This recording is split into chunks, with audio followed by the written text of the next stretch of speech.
ထားတာလေဆောင်းပါးတွေကလည်းဒီလိုမျိုးအစာရင်ကင်ဆာအဆင့်တွေရေးထားတာပေါ့နော်အဲ့လိုချိန်ဆိုကိုယ့်ရဲ့စိတ်ကပို့ပြီးတော့စိုးရင်ပူပန်မှုတွေကပို့ပြီးတော့မြင့်တက်လာတယ်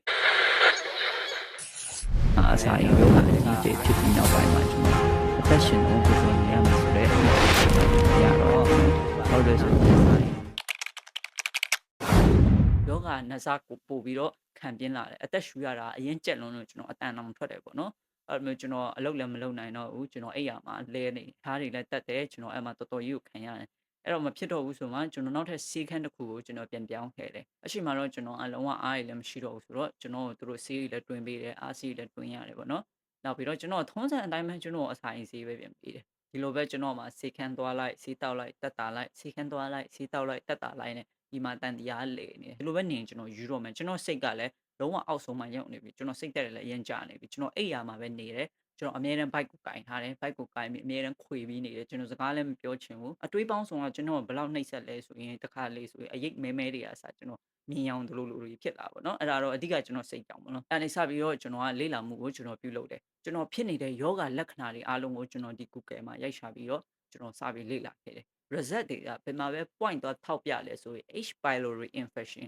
H pylori bacteria ကြောင့်ဆိုပြီးတော့ point ကအမှားတွေပဲလာထောက်ပြတယ်အဲ့အနေစပြီးတော့ကျွန်တော်ဒီအဆိုင်ပိုးအကြောင်းတည်လာတယ်အဲ့ချိန်မှာကျွန်တော်စပြီးတော့ကျွန်တော်ဆောင်းပါးတွေအကုန်လိုက်ဖတ်တယ်ကျွန်တော်မဖတ်ဘူးတဲ့ဆောင်းပါးဆိုတာတိတ်မရှိတော့ဘူးနောက်ပြီးတော့ကျွန်တော်မကြည့်ဘူးတဲ့ဗီဒီယိုတွေဆိုတာလည်းတိတ်မရှိတော့ဆရာဝန်တွေ sharing လုပ်သမျှဗီဒီယိုတွေလည်းကျွန်တော်အကုန်လုံးနားထောင်တယ်နောက်ပြီးတော့ကျွန်တော်ဒီ Facebook မှာလည်း group တွေမှာလည်းကျွန်တော် live ဝင်နေပါတော့အဆိုင်နဲ့ပတ်သက်တဲ့ဒီ group တွေမှာကျွန်တော် live ဝင်တယ်လူများရေးတာတွေ like ကြည့်တယ်လူများကြော်ဖြတ်နေရတဲ့အတွေ့အကြုံတွေကိုကျွန်တော် like ပြီးတော့ကြည့်ရပါတော့ဒီလိုတွေ like လောက်တာကအမှန်တိုင်းပြောရမယ်ဆိုဘခုတုတတော့အရန်ကိုကျွန်တော်ရရှိသွားတယ်ဒါပေမဲ့စိတ်အရင်ပင်ပန်းသွားတယ်အသွေးကပို့ပြီးတော့နှိပ်စက်တယ်ဗျဘာလို့လဲဆိုတခါလေကျွန်တော်တို့ဒီ sound bar တွေဒီဗီဒီယိုတွေလူများရဲ့အတွေ့အကြုံတွေဖတ်တဲ့ချိန်မှာသူ့အချိန်နဲ့ကိုယ့်အချိန်တွေကမတူဘူးเนาะဒါပေမဲ့လည်းသူတို့ကလည်းသူတို့အချိန်တွေကိုပြောတဲ့ချိန်မှာတခါလေမှာအရန်ဆိုးတဲ့အချိန်တွေကိုရေးထားတာလေတခါလေမှာဗီဒီယိုတွေကလည်းအရန်ဆိုးတဲ့အချိန်တွေကိုပြောထားတာလေ sound bar တွေကလည်းဒီလိုမျိုးအစာရင်ကင်ဆာအဆင့်တွေရေးထားတာပေါ့နော်အဲ့လိုချိန်ဆိုကိုယ့်ရဲ့စိတ်ကပို့ပြီးတော့စိုးရင်ပူပန်မှုတွေကပို့ပြီးတော့မြင့်တက်လာတယ်နောက်မှစိတ်တွေကြောင်ကချားတွေပို့ပြီးတော့ဖြစ်လာပြီးတော့ cycle တွေပို့ဝင်လာတယ်ပေါ့နော်အဲ့ဒါတခုတော့ကျွန်တော်ခံစားလိုက်ရတယ်အဲ့မှစပြီးတော့ကျွန်တော်အဆိုင်ဘိုးကိုသွားစစ်ခဲ့တယ်အဲ့ချိန်မှာကျွန်တော်ဒီဆရာဝန်ကကျွန်တော်အစားလည်းမရှောင်လာဘူးနောက်မှအဆိုင်စီးလက်တောက်နေဆိုတော့တွေးရနေစစ်လိုက်တဲ့အဲ့မှကျွန်တော်လည်းတွေးနေစစ်လိုက်တယ်သူတို့ reset ကတော့3ရက်ဆောင်ရတယ်ပေါ့နော်အဲ့မှကျွန်တော်စစ်ပြီးပြန်တယ်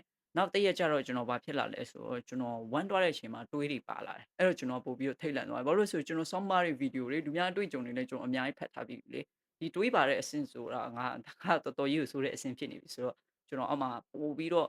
စိုးရင်ပူပန်မှုတွေကကျွန်တော်မှာပိုပြီးမြင့်တက်လာတယ်ပေါ့နော်ဒါပေမဲ့ကျွန်တော်ကနောက်မနေ့ဖြန်ဆို result ယူရတော့မယ်ဆိုတော့မနေ့ဖြန်မှပဲ result သွားယူနေပြလိုက်ပါမယ်ဆိုပြီးတော့နေတယ်ပေါ့နော်အဲ့နဲ့ကျွန်တော်ကနောက်တစ်ခေါက်ဝမ်းပြန်သွားတော့လေတွေးရပြန်ပါတော့အမှကျွန်တော်ကလုံးဝစိတ်ထဲနေလို့မကောင်းတော့လို့အရင်လဲကြောက်လာပဲကြောက်လာတော့ကျွန်တော်ချစ်ချင်းစေခန့်ပြန်ပြေးတယ်အဲ့ချိန်မှာကျွန်တော်ပြနေကြဆရာဝန်မဟုတ်ဘဲနဲ့နောက်တစ်ယောက်ထိုင်နေပေါ့နော်အဲ့ဒါညပိုင်းဆရာဝန်ဆိုတော့အဲ့မှာအဲ့ဆရာဝန်နဲ့ကျွန်တော်ပြတယ်ကျွန်တော်သူ့ကိုခွင့်တောင်းတယ်ပေါ့နော်ကျွန်တော်ပြလို့ရမလားကျွန်တော်ရဲ့ဝမ်းနဲ့တွေးနဲ့ပါနေတဲ့ဒီပုံပေါ့နော်ပြဖို့အဆင်ပြေမလားဆိုမှကျွန်တော်မေးပြီးတော့သူ့ကိုပြခဲ့